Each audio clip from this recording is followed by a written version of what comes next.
வணக்கம் நேயர்களே.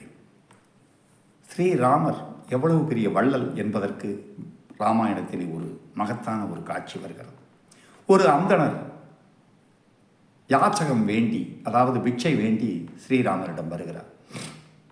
ஸ்ரீராமர் உடனே கையிலிருந்து ஒரு குச்சியை எடுத்து அவர் கையில் கொடுத்து, இது எவ்வளோ தூரத்துக்கு நீங்கள் வீசி எறிய முடியுமோ அவ்வளோ தூரத்துக்கு எறிங்க, அதுக்கு இடைப்பட்ட தூரத்தில் இருக்க எல்லா பசுக்களும் உங்களுக்கு தான் சொந்தம் அப்படின்னு அவர் கையில் ஒரு குச்சியும் கொடுக்குறார்.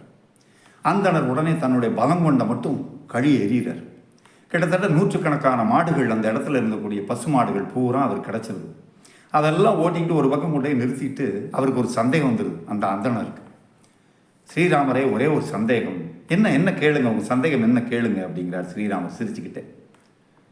இல்லை, உலகத்தில் மிகப்பெரிய பலசாலி நீங்கள், உங்களுடைய கோதண்டம் என்கிற பானத்திற்கு முன்னால் யாரும் நிற்கவே முடியாது, அது போகாத தொடாத எல்லையே கிடையாது.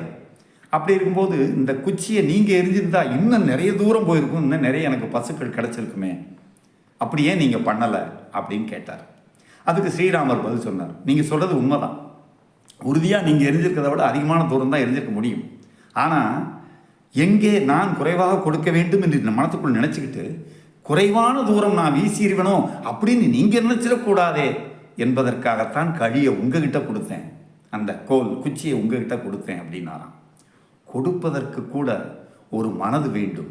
அந்த மனது ஸ்ரீராமரிடம் மட்டும்தான் இருக்கிறது.